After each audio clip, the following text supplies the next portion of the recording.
மாணவர்களின் சிந்தனைகளை வடிவமைக்க SNS, மாணவர்களின் தனித்திறமைகளை மேம்படுத்த SNS, மாணவர்களின் சாதனைகளை போற்றும் SNS Academy and International CBSE Fingerprint School, Kovai. விதவிதமான ஆடை ஆபரணங்களுடன் உங்கள் பண்டிகை நாட்களை ஒளிமயமாக கொண்டாட வேலவனுக்கு வாங்க.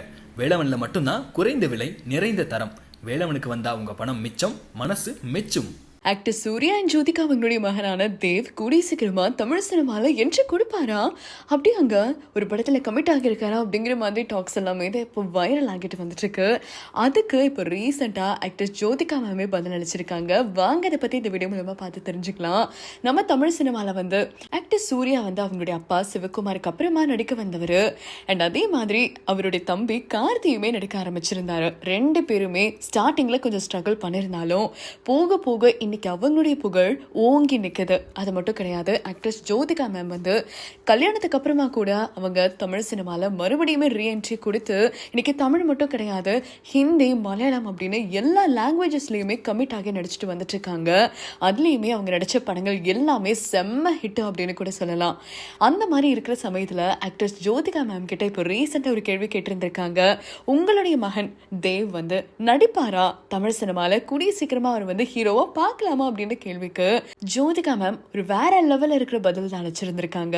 என்னுடைய மகளான தியா என்னுடைய மகனான தேவ் இவங்க ரெண்டு பேருமே செம்ம நாட்டி. ஆனா அதே சமயத்துல அவங்க ரெண்டு பேருக்கும் இந்த படிப்பு சம்பந்தமான விஷயங்கள் எல்லாமே ரொம்ப பிடிக்கும். அதனால இப்போதைக்கு அவங்க ஸ்டடீஸ்ல மட்டும்தான் கான்சன்ட்ரேட் பண்ணிட்டு இருக்காங்க. சினிமா அப்படின்ற சிந்தனையே அவங்க கிட்ட கிடையாது. அண்ட் மோர் ஓவர் தேவ் அவர்களுக்கு நடிக்கணும் அப்படின்னு ஃபியூச்சர்ல ஆசை வந்துருச்சு அப்படின்னா அது அவருடைய விருப்பம். அவர் என்ன செய்யணும்னு ஆசைப்படுறாரோ அது செய்யட்டும், நாங்க அதுக்கு தடை சொல்ல மாட்டோம் அப்படின்னு சொல்லிட்டு தான் ஆக்ட்ரஸ் ஜோதிகா மேம் தன்னுடைய மகனான தேவ பத்தி ரொம்பவே பெருமையாவும் அது அவருடைய இஷ்டம் அப்படின்னு சொல்லிட்டு வேற லெவல்ல ஆன்சர் பண்ணிருந்திருக்காங்க. அண்ட் இப்போ அவர் ஒரு குழந்தை தான், இப்பதான் அவர் 10th ஸ்டாண்டர்ட் கூட முடிக்க போறாரு அப்படின்னு நினைக்கிறோம். ஸோ அந்த மாதிரி இருக்கிற சமயத்துல சினிமா டாக்ஸ் எல்லாமே எடுத்து பேசுறது அப்படிங்கிறது மிக மிக தவறான விஷயம். ஏன்னா படிச்சு முடிக்கணும், ஒரு டிகிரி முடிக்கணும் அப்படின்னு தான் சிவகுமார் அவங்களுடைய ஃபேமிலியில ஸ்ட்ரிக்டா ஃபாலோ பண்ணிட்டு வந்துட்டு இருக்கிற ரூல்ஸ் இல்லையா.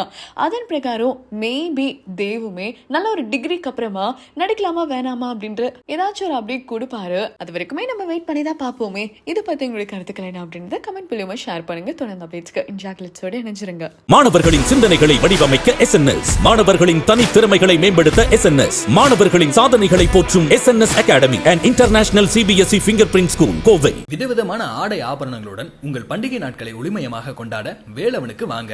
வேலவன்ல மட்டும்தான் குறைந்த விலை, நிறைந்த தரம். வேலவனுக்கு வந்தா உங்க பணம் மிச்சம், மனசு மெச்சும்.